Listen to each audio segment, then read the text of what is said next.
Welcome to ma'am की class, जहाँ होती है टीचिंग इजी और इंटरेस्टिंग। अभी तक मेरे चैनल को सब्सक्राइब नहीं किया तो सब्सक्राइब कर लें। Let's learn in very easy वे। चलो पढ़ें। Hello everyone. लेखा शास्त्र फर्स्ट के चैप्टर फर्स्ट यानी पाठ 1 जो था लेखांकन एक परिचय, उसके लिए जो आप लोगों ने प्यार दिखाया है उसके लिए तहे दिल से धन्यवाद। और आपने इतना अच्छा मुझे रिस्पांस दिया जिसकी मुझे उम्मीद थी बट इतनी नहीं थी। लेकिन अगर आपने देखा अभी तक नहीं है उस वीडियो को तो फिर जाइए और चैप्टर फर्स्ट का वीडियो लेखांकन एक परिचय उसको देखिए, उसके प्रश्न उत्तर जो मैंने कराए हैं उसको समझिए, है ना। और अगर चैनल पर नए हैं तो सब्सक्राइब कर लीजिए अगर अच्छा लगे आपको। तो आज की वीडियो में चैप्टर 2 लेखा शास्त्र फर्स्ट का चैप्टर 2 लेखांकन के सैद्धांतिक आधार, इसका मैं अभ्यास स्टार्ट करने जा रही हूँ। तो देखते हैं कि इसमें कौन कौन से प्रश्न हैं और उन प्रश्नों में आपका जो ये पार्ट है वो भी कवर होगा। केवल प्रश्न नहीं कराने मुझे, वो भी आपको समझाना है in a very easy way and interesting way. तो भाई चलिए स्टार्ट करते हैं बिना लेट किए हुए। सबसे पहले मैं निबंधात्मक प्रश्नों को लेती हूँ, लॉन्ग आंसर टाइप क्वेश्चन को। और उसमें पहला जो है वो है साधारणतः लेखांकन संकल्पनाओं व लेखांकन मानकों को वित्तीय लेखांकन का सार कहा जाता है। यानी वित्तीय लेखांकन का सार कौन है? लेखांकन संकल्पनाएं और लेखांकन मानक। तो इस पर टिप्पणी करना है। तो भाई एक तरह से पूरे पाठ का ये सारांश है, इसलिए मैंने पहले निबंधात्मक प्रश्न लिया ताकि इसको अगर मैं आपको समझा देती हूँ तो छोटे क्वेश्चंस तो आप यूं कर लेंगे, ठीक है, और समझने में आपको आसानी होगी। तो सबसे पहले तो ये देखें कि लेखांकन संकल्पना और लेखांकन मानक क्या है और किस तरह से इसका इस जो क्वेश्चन है उसका आंसर आप करेंगे। वित्तीय लेखांकन की अगर बात करें यानी कि वित्त का लेखा जोखा, बहुत इजी वे में आप समझिए इसको। पहले वित्त यानी कि पैसे का, धन का, फाइनेंस का लेखा जोखा। अब भाई अगर कोई एक शीट आपके सामने आती है वित्तीय लेखांकन की, आप उसको देख रहे हैं, उस कंपनी के बारे में आप देख रहे हैं, तो इसको कैसे जानेंगे? जब ऐसी ही शीट दूसरी कंपनी के रहे, आप दोनों की तुलना करेंगे और जानेंगे कि दोनों में कौन से लाभ में है, कौन सी हानि में है। दूसरी ओर अगर एक कंपनी के पास लेखांकन होता है तो वह कुछ नियमों पे आधारित होता है ना। लेखांकन संकल्पना और लेखांकन मानक, वित्तीय लेखांकन के ये दो जो स्तंभ हैं वह होते हैं। और ये जो है वित्तीय लेखांकन, इन्हीं दोनों का पूरा सार होता है। कैसे? लेखांकन संकल्पना में होता क्या है, ये एक आधारभूत अवधारणा को इसमें विकसित किया जाता है। मतलब कि पूरे कार्य का इसके संबंधी एक नियम के अंतर्गत किया जाता है ना। जैसे कि कोई लेखाकार क्या करेगा, एक शीट तैयार कर रहा है, अपने यहाँ का लेखांकन तैयार कर रहा है, तो वह एक नियम के अंतर्गत करेगा।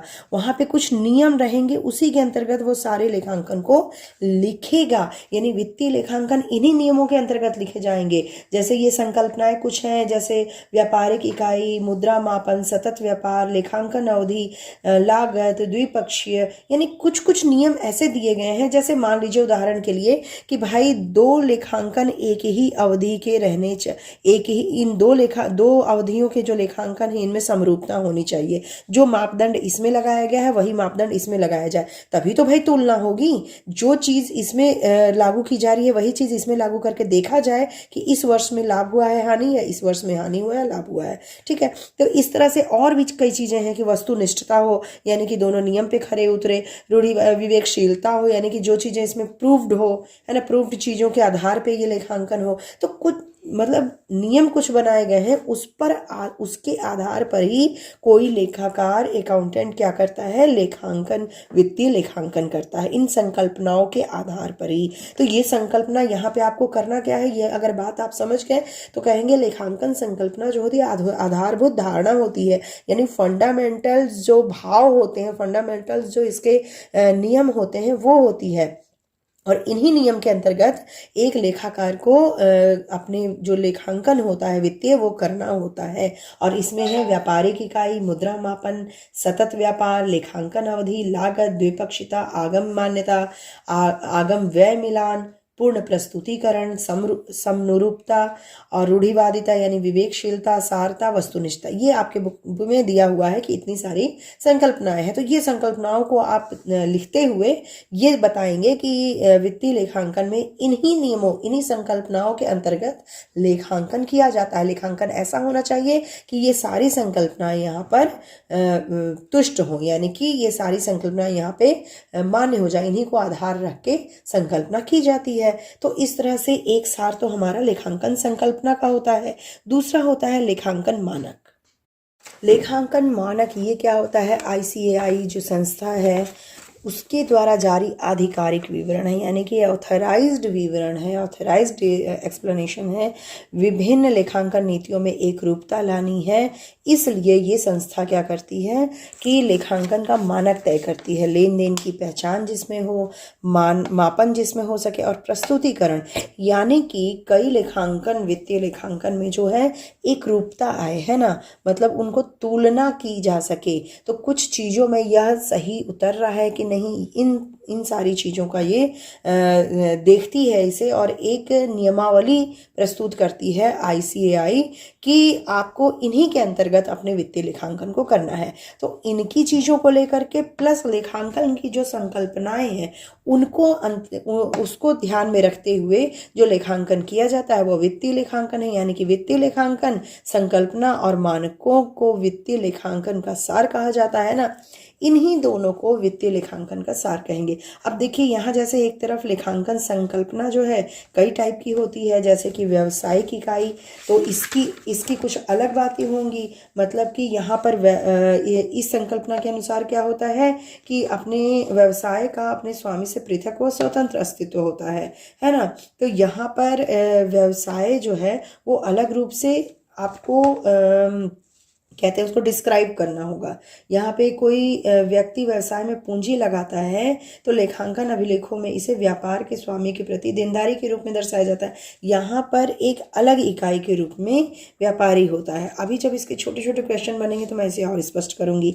इसी तरह मुद्रा मापन है कि भाई जो चीज़ मुद्रा के रूप में मापी जा सके वही चीज़ यहाँ पर वित्तीय लेखांकन में की जाएगी। ऐसा नहीं कि कर्मचारी अच्छा है, बुरा है, या फिर मेहनती है, आलसी है, ये यहाँ पे नहीं दिखाया जाएगा।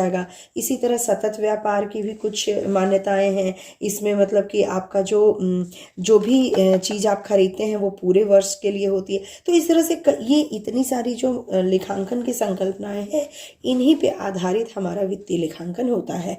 इसलिए यहाँ पर हम कह सकते हैं कि साधारणतया लेखांकन संकल्पना व लेखांकन मानकों को वित्तीय लेखांकन का सार कहा जाता है। ठीक है, इतना आप लिख देंगे, और ये टिप्पणी है, टिप्पणी की तरह लिखा जाएगा, है ना। एक पेज मतलब 100 वर्ड का अगर आप लिखते हैं तो ये आपके लिए सफिशिएंट है। अगला क्वेश्चन है, वित्तीय लेखांकन में समनुरूप आधारों का पालन क्यों आवश्यक है? ये आपकी जो एक संकल्पना है समनुरूपता की संकल्पना, उस पर आधारित ये प्रश्न है कि समनुरूप आधारों का पालन क्यों आवश्यक है। तो भाई इसको आप एक उदाहरण से पहले समझ लीजिए। मान लीजिए आप हैं निवेशक, आपके पास सेविंग करके आपने रखी हो, आप सोच रहे हैं कि इस पैसे को इन्वेस्ट किया जाए। ठीक है, इन्वेस्ट करने के लिए आप क्या करेंगे, जाएंगे मार्केट में।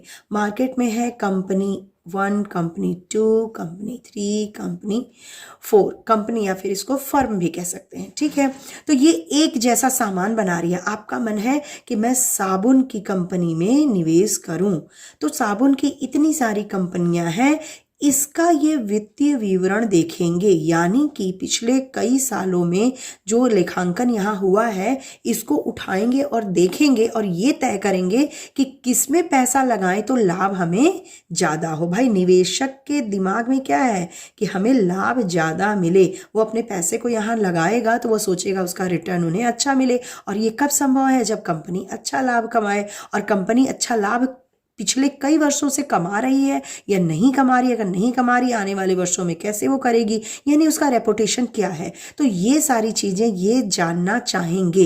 अब बताइए, इतनी सारी कंपनियों का जब ये पर्चा अपने सामने रखेंगे, यानी कि यहाँ पर अगर 4 पर्चे ये रखे हैं तो यहाँ पे तुलना कैसे संभव है जब ये चारों पर्चे एक मानक पे बने हों, यानी कि इनका जो मानक हो वह एक समनुरूप हो, यानी कि समानता हो उसमें। जब समानता होगा तभी तो तुलनीय होगा। यानी एक ने लाभ निकाला लेकिन ह्रासमान नहीं निकाला, यानी ह्रास जो टूट फूट है वो नहीं निकाला, एक ने निकाला है एक ने नहीं निकाला। तो भाई जब पैरामीटर ही अलग अलग हैं इनके तो तुलना कैसे हो सकती है? तो पैरामीटर मानकों में समनुरूपता होनी चाहिए, तभी यह तुलनीय होते हैं। ये जो लेखांकन होता है तभी यह तुलनीय होता है। अब दूसरी बात कि एक ही कंपनी है, मान लो कंपनी वन या फर्म एक है और इसके पिछले 3 वर्षों का ये लेखा चिट्ठा है, यानी कि लेखांकन है। अब इसमें भी तो समनुरूपता होनी चाहिए। यहाँ पे जो मापदंड तय किए गए कि भाई यहाँ पे जो भी चीज़ें हैं वही चीज़ यहाँ पे फॉलो की गई, यानी तीनों में एक ही पैरामीटर पे बनाया गया है, लेखांकन किया गया है। तो इस तीनों पर्चियों को जब कोई देखेगा तो तुलना कर लेगा। जैसे मैं मान लीजिए आपको एक उदाहरण दे रही हूँ, आपको मार्केट में बिस्किट है और बिस्किट की तुलना करनी है। तो आपके सामने पैकेट है, 3 पैकेट है, तो आप यहाँ पर इसका टेस्ट आप देख रहे हैं कि ये आपका एक पैरामीटर होगा कि शुगर कितना है इसमें, मिठास कितनी है। तो दूसरे का आप कलर नहीं देखोगे, शुगर ही देखोगे, और तीसरे का भी शुगर ही देखोगे, यानी कि इन तीनों में यहाँ पर आप मीठे बिस्किट ही लाएंगे। ये नहीं कि एक नमकीन बिस्किट आप ला दिए, एक तीखा वाला बिस्किट है ना, ऐसा नहीं करेंगे। यानी कि यहाँ पे इन तीनों का जो मानक है वो एक सेम होगा, शुगर होगा, यानी तीनों में शुगर होगा। अब आधा अधूरा या फिर ज़्यादा हो कम हो ये बात की बात है ना। तो यही चीज़ यहाँ पर है कि यहाँ पर समनुरूपता होनी चाहिए वित्तीय लेखांकन में। इसे हम लिख सकते हैं कि विभिन्न व्यवसायों की या एक व्यवसाय के विभिन्न वर्षों की के तुलनात्मक अध्ययन हेतु यह आवश्यक है कि उनके वित्तीय लेखांकन एक समान मानकों पर यानी पैरामीटर पर किए गए हों, अर्थात समनुरूप हों। तो ये जो समनुरूप आधार की संकल्पना है वह यहाँ पे उसका पालन होना अत्यधिक आवश्यक है। एग्जाम्पल के रूप में आप वही निवेशक का एग्जाम्पल ले सकते हैं कि एक निवेशक यदि कहीं निवेश करना चाह रहा है तो वह विविध वर्षों का, उस कंपनी के विविध वर्षों का लेखांकन देखेगा। तो वो जो लेखांकन है उसमें समनुरूपता होनी चाहिए, तभी वह तुलना कर पाएगा। ठीक। तीसरा क्वेश्चन है, एक लेखपाल के लिए लाभों का अनुमान जरूरी नहीं है, अपितु प्रत्येक लाभ का प्रावधान अधिक आवश्यक है ना। यानी कि अनुमान नहीं लगाना है, यहाँ प्रावधान अति आवश्यक है। तो भाई इस तथ्य का अनुमोदन करने वाली संकल्पना की विवेचना करना है। तो ये जो तथ्य है वह किस संकल्पना के अंतर्गत है? उसको कहते हैं रूढ़िवादिता की संकल्पना। अब यहाँ पे रूढ़िवादिता से तात्पर्य कोई अलग तात्पर्य आप ना निकालिए। रूढ़िवादिता से तात्पर्य यहाँ पे है जैसे हमारे जो रूढ़ियों में चली आई है, यानी कि विवेकशीलता। यहाँ विवेक से काम लेना पड़ेगा, विवेकशीलता की संकल्पना भी इसे कहते हैं। जैसे कि हमारे बूढ़े बुजुर्ग कह गए हैं, उन्होंने क्या कहा है कि भैया ज़्यादा खुश नहीं होना चाहिए और अपने जो लाभ हैं उनको दबा के चलो, यानी कि अपने लाभ को बहुत ज़्यादा शो मत करो, शोबाजी मत करो। अगर लाभ को शोबाजी करोगे तो कभी न कभी घाटा पड़ जाएगा, यानी कि ये लाभ नज़र लग जाएगी। भाई मैं मजाक कर रही हूँ, नज़र लगने की बात यहाँ नहीं लिखनी है, लेकिन रूढ़िवादिता की बात है। रूढ़िवादिता की संकल्पना का मतलब है विवेक से काम लीजिए, अपने बुद्धि से काम लीजिए, अपने लाभ को ज़्यादा शो मत कीजिए। यानी कि अगर हम यहाँ पर लेखा शास्त्र की लैंग्वेज में कहें तो यहाँ पे लिख सकते हैं कि समस्त लाभों का लेखा पुस्तकों में तब तक नहीं वर्णन होना चाहिए जब तक कि वह प्राप्त ना हो जाए। यानी लाभ वर्णन जो है तब तक न करें जब तक वह प्राप्त न हो जाए। मतलब यह कि हमें मालूम है कि वो आएगा, मान लीजिए किसी ने बयाना दिया, वो आएगा, वो ले जाएगा, और वह जब ले जाएगा तो उससे हमें लाभ होगा, ये निश्चित है, ये 99% आपको ठीक है, लेकिन फिर भी 1% है ना कि ये कैंसिल हो जाए। तो यहाँ पे भाई लाभ का वर्णन या लाभ का उस अवधि में आप उल्लेख नहीं करेंगे जब तक कि यह भौतिक रूप से आपको प्राप्त ना हो जाए, है ना, जब तक यह सच में प्राप्त ना हो जाए। तो इसको हम यहाँ पे कहते हैं कि ये रूढ़िवादिता की संकल्पना है। अब क्वेश्चन क्या है, इससे टैली कराएं। एक लेखपाल के लिए लाभों का अनुमान जरूरी नहीं है, यानी अनुमान तो आपने लगा लिया कि लाभ होगा, बल्कि लाभ का प्रावधान अति आवश्यक है। यानी लाभ हो रहा है, प्रावधान यानी वास्तव में लाभ हो रहा है, यह आवश्यक है ना। तो केवल अनुमान लगाकर आप नहीं लिखना चाहिए आपको, और ये रूढ़िवादिता यानी कि विवेकशीलता की संकल्पना के हिसाब से कहा जाता है। ठीक, इससे क्या होगा अब बताओ। आप कहोगे ना कि शो अगर कर रहे हैं तो क्या हो गया, ये तो आज नहीं तो कल तो मुझे मिलना ही है। नहीं भाई, ये अगर आप ज़्यादा शो करते हो, लाभ को दिखाते हो सकता है आपका अनुमान भी गलत हो। दूसरी बात, आपको लाभ को क्या करना पड़ेगा, बांटना पड़ेगा, जिससे कि आपको हो सकता है लाभ, जैसे कि अगर इतना लाभ मिलना है तो इतना तो आपको बांटना ही पड़ जाएगा, मिलेगा इतना। तो आप लाभ का उल्लेख मत कीजिए। आप यहाँ कह सकते हैं कि ये तो चिटिंग वाली बात हुई, ये तो भाई मतलब कि यहाँ पे हम कह सकते हैं कि चिटिंग आपने की, आप ये नहीं दिखाना चाह रहे हैं। लेकिन ये विवेकशीलता, जैसे बूढ़े बुजुर्ग कह गए कि जितना है उतना मत दिखाओ, कम दिखाओ, है ना। तो यहाँ पे विवेक से हम अपने लाभ को थोड़ा बचा सकते हैं। लेकिन इसका डार्क साइड क्या है कि इससे क्या होगा कि गुप्त कोष और छुपे हुए लाभ क्रिएट हो जाएंगे, यानी वही धांधली वाली बात कि भैया तुमने तो छुपा लिया लाभ अपनी कंपनी का। लेकिन ये जो है रूढ़िवादिता की संकल्पना यही कहती है। क्यों? क्योंकि अगर आपके, मान लो आपने कहा कि मैं तो ये गाड़ी लूंगा, ये आपने कोई गाड़ी के लिए, और सारे फ्रेंड्स बोल रहे हैं भैया तुम्हें तो बहुत अच्छा लाभ होगा, चलो हमें पार्टी दो। आप पहले ही पार्टी दे गए, है ना। तो पार्टी आपने पहले दी, यानी लाभ का आपने बंटवारा कर दिया, तो लाभ आपके पास बच गया कम। तो यही कह गए हैं कि भैया कुल मिला के लाभ को ज्यादा मत हाको, है ना। तो आपको ये बात समझ में आ गई। तो आप रूढ़िवादिता की संकल्पना एक बार अपने बुक से भी पढ़ लीजिएगा, और ये जो मैंने बताया तो लिखना ही है आपको। चौथा क्वेश्चन है, आगम व्यय मिलान संकल्पना से आप क्या समझते हैं, एक व्यवसाय के लिए इसका पालन क्यों आवश्यक है। तो पहले हम तो ये समझें कि आगम और व्यय क्या होता है। यहाँ पे दो शब्द हैं, एक है आगम और एक है व्यय। ठीक, अब आगम और व्यय क्या है। दूसरी बात, आगम व्यय मिलान से हम क्या देखते हैं, लाभ और हानि देखते हैं कि इस कंपनी को कितना लाभ हुआ, कितना हानि हुआ। ये बात मैं आपको यहाँ पे कोरिलेट करके समझाती हूँ। देखिए, आगम का मतलब होता है आय, सीधा सीधा आय, एक कंपनी की आय, यानी कि कितना उसका रेवेन्यू कितना मिला उसको। आगम का मतलब रेवेन्यू या आय, इनकम, इसको समझ सकते हैं कि जो भी कुछ उन्होंने पाया। ठीक, व्यय का क्या मतलब है कि कितना उन्होंने खर्च किया। यहाँ क्या है, खर्च, ये आय है और ये खर्च, यानी कि ये क्या है, डेफिसिट, यानी कि सॉरी डेफिसिट नहीं, इसको एक्सपेंडिचर कहेंगे, ये एक्सपेंडिचर है। यानी एक कंपनी में बताइए माल मिला इतना, उन्होंने बनाया, उत्पादित किया, इसमें से कुछ तो वो बेचेंगे, ठीक है, कुछ तो वो क्या कर देंगे, सेल कर देंगे, और उससे उनको क्या होगा, आय मिलेगी, उससे उनको आय प्राप्त होगी। लेकिन इसको बनाने के लिए वह कुछ कच्चा माल, कुछ चीज़ें लाएंगे, यानी कि वो व्यय भी करते हैं, यानी कंपनी आय के साथ व्यय भी करती है। अब भैया लाभ हुआ या हानि हुआ, मान लीजिए ये जो व्यय है ना वो लागत व्यय के रूप में है, यानी कि उन्होंने जितना लगाया और कितना कमाया।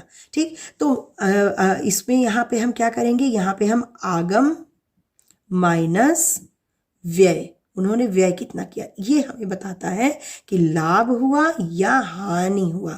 लाभ कब होगा, जब यह प्लस में रहे, हानि कब होगा, जब ये माइनस में हो जाए। माइनस में कब होगा, जब हमारा व्यय बड़ा होगा, है ना, जब ये वाली राशि बड़ी होगी। मान लीजिए आपने व्यय जब किया था वो 10 था और उससे पाया आपने 15, तो यहाँ आपको 5 मिला, यानी आपको लाभ हुआ। लेकिन मान लीजिए कि 15 आपका व्यय हो गया और आपने 10 लगाया था, तो यहाँ -5 होगा, यानी ये चीज़ हानि होगी। तो आगम व्यय मिलान संकल्पना में ये बताया जाता है कि आगम और व्यय की तुलना कर लीजिए, मिलान कर लीजिए और तब ये निर्धारित कीजिए कि कंपनी में लाभ हुआ इस साल या हानि हुई। अपने लेखांकन में इसको भी ध्यान में रखना पड़ता है कि लाभ हुई या हानि हुई। तो आगम व्यय मिलान संकल्पना से आप क्या समझते हैं?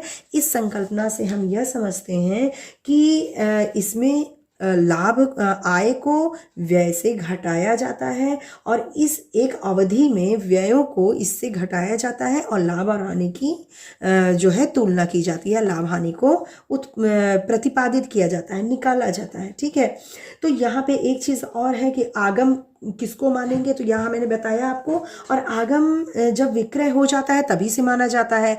आगम किसी चीज़ का है, अगर आपने बेच दिया तो उसी डेट को माना जाएगा कि बेच दिया, भले ये बाद में आप डिलीवर कराएं, है ना।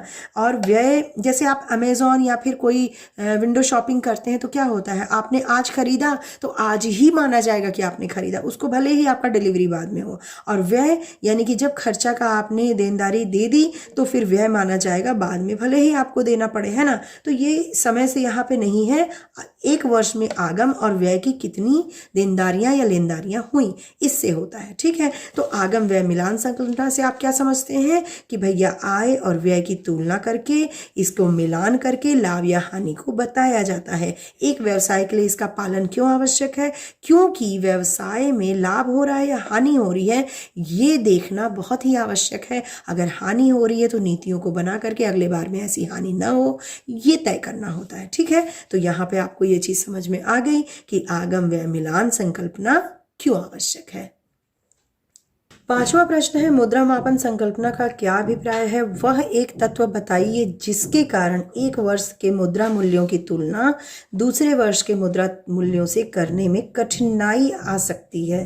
तो भाई मुद्रा मापन संकल्पना जैसा कि नाम से ही है, इस संकल्पना के अंतर्गत ये बताया जाता है कि वही चीज़ें लेखांकन में होंगी जिसे मुद्रा के द्वारा मापा जा सके, है ना, मुद्रा के द्वारा मापा जा सके। सारी चीज़ें, अगर मान लीजिए यहाँ पे अगर हम बात करते हैं कि एक प्रबंधक है, तो प्रबंधक के वेतन की हम बात करेंगे जो कि मान लीजिए कि 15,000 होगी या फिर 65,000 होगी। लेकिन प्रबंधक की योग्यता यानी वो कितना योग्य है, कैसा है, कितना रिस्पांस दे रहा है, ये नहीं देखा जाएगा। यहाँ केवल 1000 में, सैकड़े में, लाख में, यानी मुद्रा, पैसे और नोट में जो चीज़ गिनी जा सके। अब मान लीजिए कि भूमि है, एक फैक्ट्री के पास भूमि भी है, उसके पास बिल्डिंग है, ठीक है, बिल्डिंग मान लीजिए कि 4 है, भूमि 1 है, 1 एकड़ भूमि है, 1 एकड़ मान लीजिए है भूमि, ठीक है। उसके पास 15 कंप्यूटर है, ठीक, कंप्यूटर। अब इनको अगर जोड़ा जाए, बोला जाए परिसंपत्तियां हैं, लेकिन ये यहाँ पे जब लेखांकन होगा इसका तो क्या होगा कि 1 एकड़ भूमि मान लीजिए है तो वह कितने लाख रुपए की होगी, लाख में मान लीजिए कि वह है। और 4 बिल्डिंग है तो वह 1 करोड़ का है या 10 करोड़ का है। कंप्यूटर है तो वह 10 लाख का है। तो यहाँ पे परिसंपत्तियों में इसे जोड़ा जाएगा, इसके दाम को, है ना। तो मुद्रा मापन संकल्पना क्या कहता है कि भाई लेखांकन में हम उन्हीं चीज़ों को व्यक्त करते हैं जो कि पैसे या रुपए में व्यक्त की जा सके, यानी मुद्रा में व्यक्त की जा सके। समझ रहे हैं? तो यहाँ पे अब अभिप्राय तो आप लिख नहीं लेंगे। अब है कि वह एक तत्व बताइए जिसके कारण एक वर्ष के मुद्रा मूल्यों की तुलना दूसरे वर्ष के मुद्रा मूल्यों से करने में कठिनाई आ जाती है। वह है क्या? वह एक तत्व क्या है? मुद्रा का मूल्य। वह एक तत्व क्या है? मुद्रा का मूल्य। अब मुद्रा का मूल्य क्या होता है भाई? पैसे की वैल्यू। आप सोचिए, आपने अपने मम्मी पापा या फिर दादा दादी से सुना होगा कि भैया 1 रुपए में पहले इतना सारा घी आ जाता था, 1 कटोरा घी तो 1 रुपए में आ जाता था। अब क्या है कि अब कितने रुपए लगते हैं? 500 रुपए लगते हैं 1 केजी घी के लिए। पहले ये 1 केजी घी 1 रुपए में या फिर 2 रुपए में 1 केजी घी आ जाता था। समझ रहे हैं बात को? तो यहाँ क्या हुआ? मुद्रा सस्ती हो गई। तो अगर मान लीजिए बहुत पहले का आप लेखांकन देख रहे हैं तो उस समय जो चीज 1 लाख की थी वह आज 10 लाख के बराबर होगी, यानी मुद्रा का मूल्य घट गया। तो जब मुद्रा का मूल्य एक ऐसा तत्व है जिसमें चेंज अगर हो जाए तो फिर यहाँ पे तुलना करने में कठिनाई आ जाती है। भाई हम अगर आज से ज़्यादा नहीं, आप आज से 20 साल पहले की बात कर लें, अगर आप 20 साल पहले की बात कर लें, उस समय आपको अगर 10,000 में जितनी वस्तु मिलती थी आज 10,000 में उससे कम मिलेगी। यानी आज वही वस्तु अगर मान लो कि कोई भी चीज़ है, 1 यूनिट आपने खरीदा है 10,000 में, तो आज वही चीज़ 1 लाख में खरीदना होगा 1 यूनिट।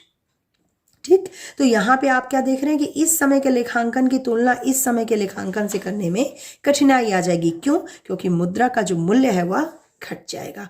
ठीक है, तो इतना आप लिखेंगे, आपका 5वां क्वेश्चन कंप्लीट हो जाएगा। अब चलते हैं लघु उत्तरी प्रश्न की तरफ। लघु उत्तरी प्रश्न में जो पहला प्रश्न है वह है, एक व्यावसायिक इकाई सतत इकाई रहेगी, एक लेखाकार की यह परिकल्पना क्यों आवश्यक है? भाई एक व्यावसायिक इकाई यानी कि एक फर्म सतत इकाई रहेगी, यानी सतत का मतलब होता है कंटिन्यू, यानी कि आज अगर 2020 है, इसमें अगर कोई फर्म है तो यह 2030 तक तो रहेगी, है ना, एक सतत रूप में रहेगी। अब देखिए यहाँ पे ये बात क्यों आई। जब लेखांकन करते हैं, मान लीजिए कि 2020 में आपने एक कंप्यूटर खरीदा, ठीक है, एक कंपनी ने एक कंप्यूटर खरीदा और इस कंप्यूटर की जो वारंटी गारंटी या फिर चलने की एक जो अनुमानित इसका जो सेवा प्रदान करने का समय है वह है मान लीजिए कि 10 साल। ठीक, तो यहाँ पर आज हमने इस कंप्यूटर को 50,000 में मान लीजिए खरीदा, तो ये 10 साल तक, यानी कि ये जो 50,000 रुपये है वो केवल 2020 के लिए नहीं है, बल्कि 2021, 2022, 2023, 2024, यानी कि यहाँ पे हम इसको कम से कम 5 वर्षों के लिए तो ले ही लेंगे। ठीक है, जब 5 वर्षों के लिए लेने का मतलब कि 1 साल पर यह मान लीजिए 10 साल चलती है तो 10 वर्षों के लिए लेंगे। अगर 5 साल तक मान लीजिए ये चीज़ 5 साल हो कि 5 साल तक चले, तो 5 साल का मतलब 1 वर्ष पे कितना पड़ा? 10,000 रुपये पड़ा, 1 वर्ष पर 10,000। तो यहाँ पर जो है लेखांकन, हम केवल लेखांकन तो कर रहे हैं लेकिन यहाँ पे सतत इकाई मान लेते हैं कि हमारी जो फैक्ट्री है वो सतत रूप में चलेगी और हमारा जो इक्विपमेंट हमने लिया है, जो मशीन हमने लिया है, वह भी 5 सालों में बढ़ जाएगा और इसका भार केवल 2020 पे नहीं पड़ेगा बल्कि 21, 22, 23, 24 पे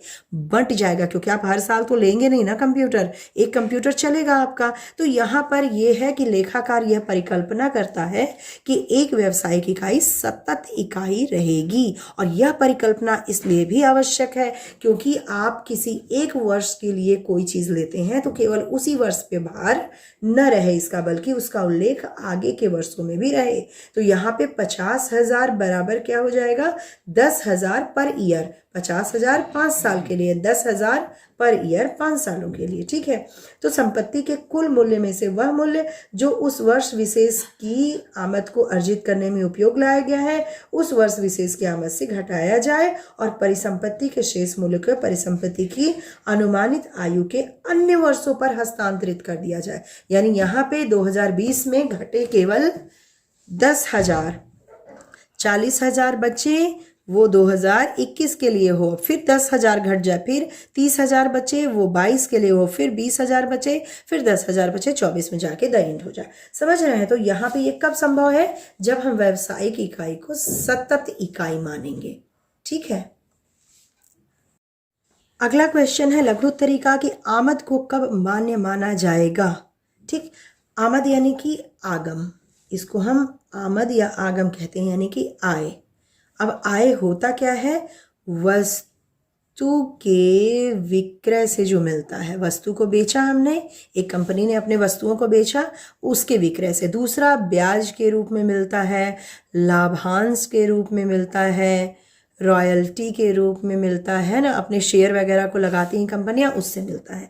तो ये क्या है? आय है। ठीक है, ये किसी कंपनी के आय है। तो आय को कब मान्य माना जाए? तो इस जो आगम मान्यता है, एक आगम मान्यता है, उसके अनुसार इसको लेखा पुस्तक में तब तक नहीं लिखा जाए, आय को लेखा पुस्तक में तब तक नहीं लिखना चाहिए जब तक कि वह वास्तविक रूप में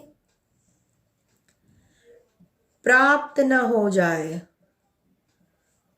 ठीक, वास्तविक रूप में प्राप्त हो जाए, यानी कि वह उसका जैसे कि मान लीजिए जिस अवधि में उसको देना है वह उसी अवधि में लिखा जाएगा, किसी और अवधि में नहीं।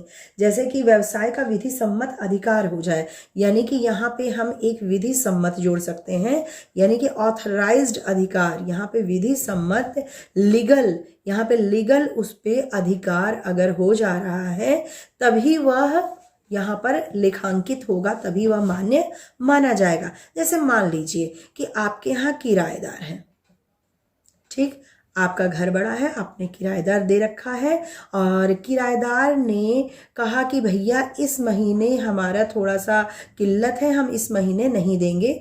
जनवरी में वो कह रहे हैं जनवरी में कि हम फरवरी और जनवरी का किराया जो है नहीं देंगे, साथ में दे देंगे मार्च में, समझे?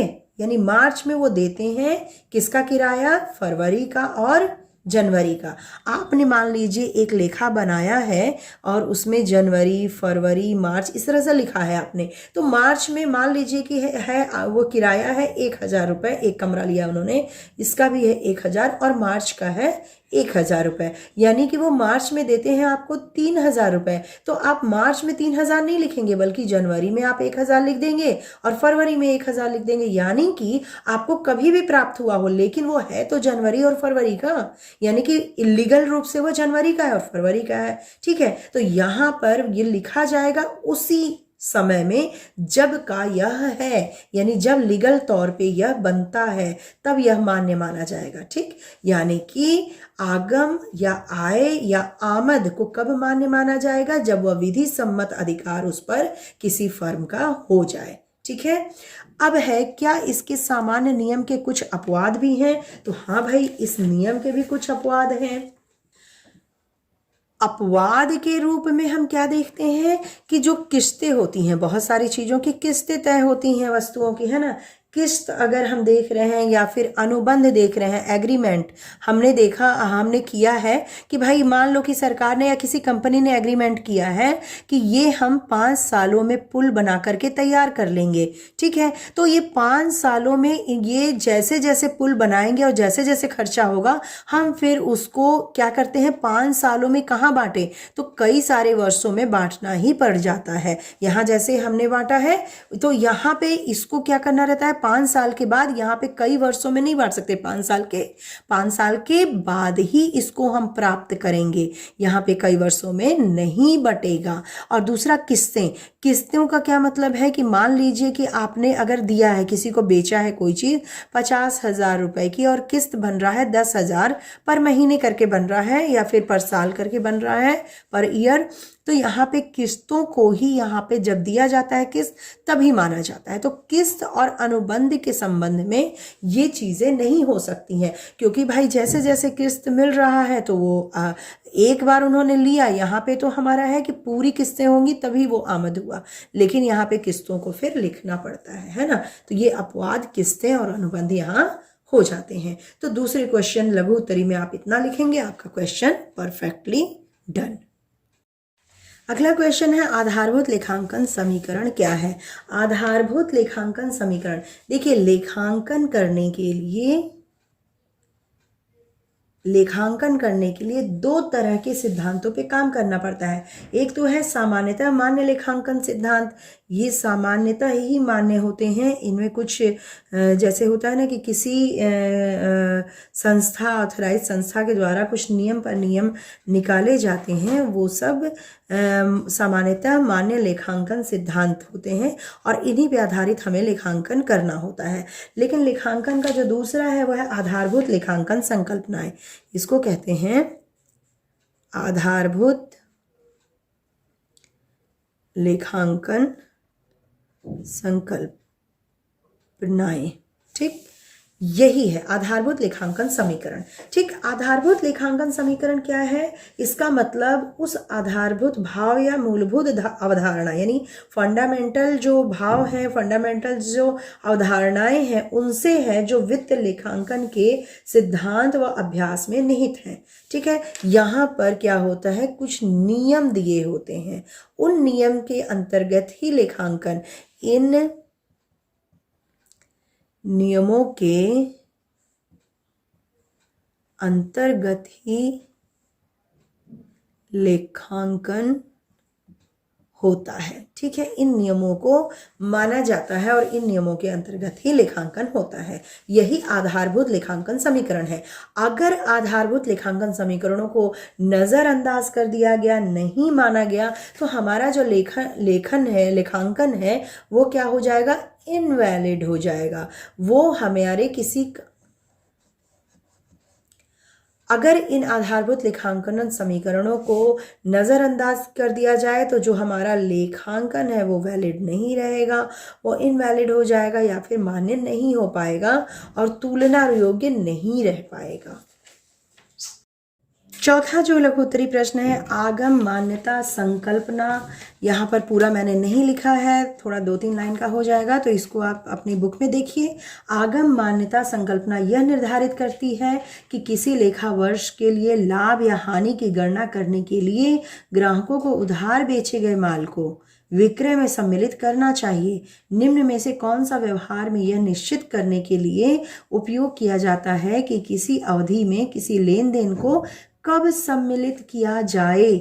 वस्तुओं के, अब ये 4 ऑप्शन दिए हैं, प्रेषण पर, बीजक भेज देने पर, सुपुर्दगी पे या भुगतान प्राप्त होने के। मतलब इसका समझिए एक इजी वे में, एक लाइन में।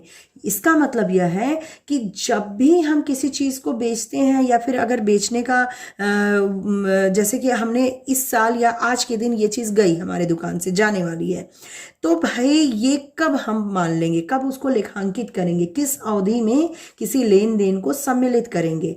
तो भाई प्रेषण पर, यानी कि हमने कहा कि हाँ प्रेषित कर रहे हैं, बीजक भेज देने पे, भुगतान प्राप्त होने पे या सुपुर्दगी पे। तो इसका सही आंसर है सुपुर्दगी पे। यानी कि मान लीजिए कि आप एक दुकान में जाते हैं, एक छोटा सा उदाहरण लीजिए, आप एक दुकान में जाते हैं, वहाँ आपने फ्रिज लिया, ठीक है, फ्रिज जो है वो आपको दे देता है, ठीक है, यानी कि आपके हवाले कर देता है, यानी कि सुपुर्द कर देता है आपके। ये फ्रिज जब आपके हवाले या सुपुर्द हो जाता है तभी वह लेखांकन में अंकित हो जाता है। अब उसका आप भुगतान चाहे कि आप 10 दिन बाद कर दें या 3 दिन, जो भी एग्रीमेंट हुआ हो, उस समय नहीं बल्कि सुपुर्दगी पर होता है।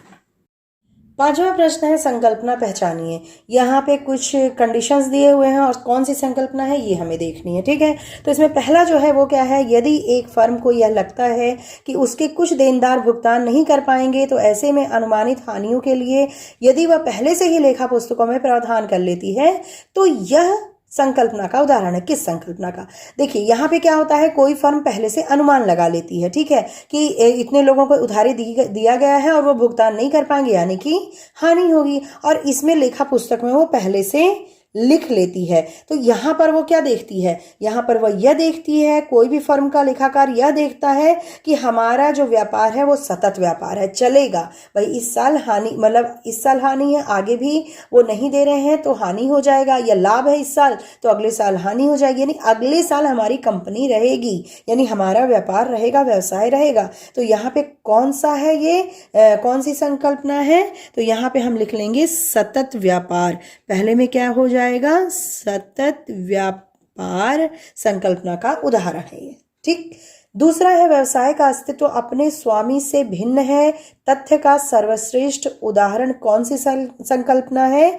व्यावसायिक इकाई संकल्पना, यानी कि व्यवसाय का अस्तित्व जो होता है अपने स्वामी से अलग होता है, वो अलग रूप से मापी जाती है। ठीक है, उसमें स्वामी का इम्पैक्ट बहुत कम पड़ता है या नगण्य पड़ता है। तो इसका कौन सा है? व्यावसायिक इकाई संकल्पना। यहाँ पे आप लिख सकते हैं व्यावसायिक इकाई संकल्पना। ठीक, तीसरा है प्रत्येक वस्तु जिसका स्वामी फर्म है का स्वामित्व किसी और व्यक्ति के पास भी है, यह संकल्पना में वर्णित है। तो ये द्विपक्षी संकल्पना कहलाती है। यहाँ पे क्या होता है कि स्वामी एक व्यक्ति के पास तो रहता ही है, दूसरे व्यक्ति, देखिए फर्म में क्या होता है, बहुत सारे लोग शेयर लगाए होते हैं ना, तो यहाँ पे स्वामित्व तो मेरे पास तो है, लेकिन कुछ परसेंट ही सही, 2% या 3% ही सही, दूसरे के पास भी इनका शेयर है। तो यहाँ पे इसको भी ध्यान में रखना चाहिए। और ये संकल्पना क्या कहलाती है? द्विपक्षीय संकल्पना कहलाती है। चौथा है, यदि संपत्तियों पर मूल्यह्रास की गणना के लिए सीधी रेखा विधि का प्रयोग किया गया है तो संकल्पना के अनुसार इसी विधि का प्रयोग अगले वर्ष में किया जाना चाहिए। ये बिल्कुल इजी है भाई, इस वर्ष जो पैरामीटर मैंने अपनाया यानी सीधी रेखा विधि अपनाई गई, वही अगले साल भी अपनाई जाए, यानी तुलना करने में आसानी हो, है ना। तो चौथा जो है वो क्या होगा? समनुरूपता। यहाँ पर क्या है? समनुरूपता। संकल्पना के अनुसार इस विधि का प्रयोग अगले वर्ष भी, तभी तो वो दोनों समरूप रहेंगे जब एक ही पैरामीटर हो, यानी एक ही सीधी रेखा विधि ही दोनों बार हो। चलिए, पांचवा क्या है? एक फर्म के पास ऐसा स्टॉक जिसकी बाजार में मांग है, परिणामतः बाजार में उस माल का मूल्य बढ़ गया है। ठीक है, किसी चीज का अगर मांग ज्यादा होती है तो मूल्य बढ़ जाता है। साधारण लेखांकन पद्धति में हम इस मूल्य वृद्धि पर संकल्पना के अंतर्गत ध्यान नहीं देंगे। ध्यान कीजिए, वही जो बड़े बुजुर्ग कह गए थे कि भैया ज्यादा ना उछलना आप, अगर लाभ मिलने वाला हो तो। समझ रहे बात को? यानी रूढ़िवादिता। ये कौन सी संकल्पना है हमारी? रूढ़िवादिता या विवेकशीलता संकल्पना के अंतर्गत। यहां ध्यान नहीं दिया जाता कि हमें बहुत लाभ हो जाएगा। ठीक।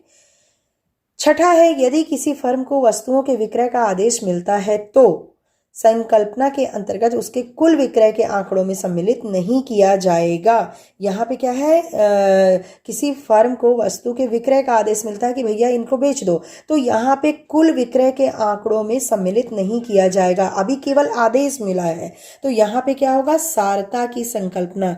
यहाँ पे क्या हो जाएगा? सारता संकल्पना के अंतर्गत यहाँ पे सम्मिलित नहीं किया जाएगा। ठीक है।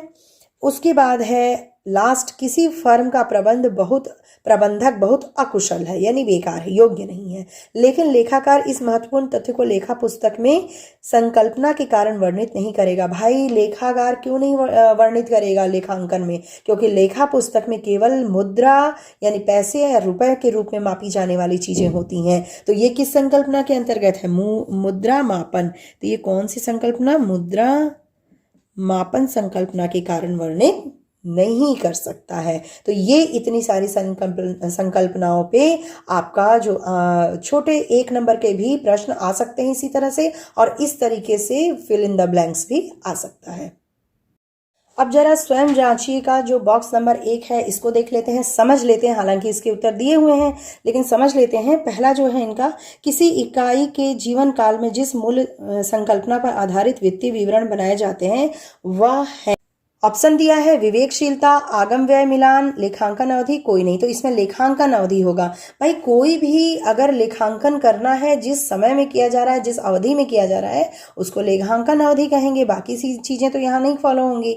दूसरा है, जब 2 व्यवसायों से संबंधित सूचनाओं को समान प्रकार से तैयार किया जाता है तो वह सूचनाएं प्रदर्शित करती हैं। देखिए, समान प्रकार से अगर तय किया जाता है, उसको तैयार किया जाता है 2 व्यवसाय की सूचना को, तो उनमें प्रासंगिक होती है। जैसे कि अगर 2 व्यवसाय यहाँ पे हैं और उनको एक ही पैरामीटर पर अगर उनके लेखांकन किए जा रहे हैं तो वो प्रासंगिक होंगे, यानी कि आज की डेट में वो दोनों तुलनीय होंगे। ठीक है, तो ये चीज इसका प्रासंगिकता होगी। और तीसरा है वह संकल्पना जिसके अनुसार व्यावसायिक इकाई को निकट भविष्य में न तो बेचा जाएगा न ही उसका परिसमापन होगा, यानी कि व्यवसाय निकट भविष्य में खत्म नहीं होगी, सतत रहेगी। परिसमापन यानी उसका द एंड नहीं होगा। तो ये है सतत व्यापार, है ना, जहां पे व्यवसाय को माना जाता है कि भविष्य में भी ये व्यवसाय रहेगा। चौथा है लेखांकन सूचना को निर्णय में आवश्यक बनाने वाला प्राथमिक गुण है। तो सूचना को निर्णय अगर आप ले रहे हैं तो तुलना करेंगे और उसमें विश्वास भी रखेंगे, यानी विश्वसनीयता व तुलनीयता, है ना। ये दोनों गुण होने चाहिए जब हम किसी चीज में निर्णय लेते हैं। तो विश्वास, हम किसी लेखा को देख रहे हैं, अगर लेखांकन को देख रहे हैं तो उसमें विश्वसनीयता भी होनी चाहिए और तुलनीयता भी होनी चाहिए। जांचिएगा। दूसरा बॉक्स जो है रिक्त स्थानों को सही शब्दों से भरना है। एक ही समय की आगम व व्यय को पहचानना। एक ही समय में आगम और व्यय कितने हैं, कौन सा है, आगम व्यय मिलान, यानी कि ये संकल्पना कौन सी होगी, आगम व्यय मिलान। दूसरा है लेखपालों द्वारा अनिश्चितताओं को समाप्त करने की प्रवृत्ति के अंतर्गत संपत्तियों व आमद यानी आय को कम मूल्य पर, देनदारियों व व्यय को अधिक मूल्य पर दर्शाने वाली संकल्पना है। भाई देखो, यहाँ वही वाली बात है कि अपने लाभ को लेकर ज्यादा मत हाँको, बल्कि अपनी जो हानियां हैं उनको दिखाओ, है ना। तो ये कौन सी है, वही रूढ़िवादिता संकल्पना। यहाँ पे आप रूढ़िवादिता या विवेकशीलता भी लिख सकते हैं, ठीक है, रूढ़िवादिता। तीसरा है विक्रय के समय ही आमद की मान्यता की संकल्पना पर आधारित है। विक्रय के समय ही आय हो जाएगी हमारी, तो ये कौन सी है, आगम मान्यता। आगम मान्यता की संकल्पना पर आधारित होता है। इसमें क्या देखा जाता है कि भैया जब विक्रय हुआ, आपने आज फ्रिज दिया, अगर बेचा है तो आज ही आपकी आय हो गई, भले ही वो डिलीवरी आपको बाद में करे, वो पेमेंट आपको 3 दिन बाद करे, है ना, लेकिन जब बेचा तभी आपकी आगम हो गई। तो ये आगम मान्यता पर आधारित होती है। चौथा है संकल्पना के अनुसार विभिन्न लेखांकन वर्षों में समान लेखांकन विधियों का प्रयोग करना चाहिए। भाई समान लेखांकन विधियों का प्रयोग करोगे तभी तो उसमें समनुरूपता आएगी। तो ये समनुरूपता है, समनुरूपता संकल्पना, तभी वह तुलना योग्य होगी, ठीक है। पांचवा है संकल्पना के अनुसार लेखांकन लेन देनों को लेखपाल व अन्य व्यक्तियों के पूर्वाग्रह से मुक्त होना चाहिए, यानी कि पूर्वाग्रहों से मुक्त होना चाहिए, यानी उसमें क्या होना चाहिए, वस्तुनिष्ठता होनी चाहिए। तो वस्तुनिष्ठता संकल्पना क्या कहती है कि लेखांकन लेन देनों को लेखपाल व अन्य व्यक्ति पर्सनली ना लें, यहाँ पर केवल एक तृतीय पक्ष होकर के, निष्पक्ष होकर के लेखांकन करना चाहिए, यानी कि वस्तुनिष्ठता उसमें होनी चाहिए। तो लेखांकन का ये जो दूसरा लेखाशास्त्र फर्स्ट का ये जो दूसरा चैप्टर है वो आपका होता है डन। और फिर इसमें जो भी मैंने क्वेश्चंस एनसीईआरटी की बुक से लिए हैं उसी पे आधारित सारे क्वेश्चन आ सकते हैं आपके। अगर अभी तो मैंने आपको बेसिकली जो क्वेश्चन है एनसीईआरटी बुक के उसको कराया है, लेकिन फिर भी अगर कोई क्वेरीज हो तो आप कमेंट बॉक्स में कमेंट जरूर कीजिएगा, और चैनल पे नए हैं तो सब्सक्राइब जरूर कर दीजिएगा। लेखांकन अकाउंटेंसी से आपको और भी ऐसी वीडियो आगे भी मिलती रहेंगी। तो चैप्टर 2 का जो अभ्यास है वो डन होता है। और चलिए मिलते हैं अपने अगले चैप्टर और अगली वीडियो के साथ। तब तक keep watching and support me. चलिए ठीक है, good bye and take care.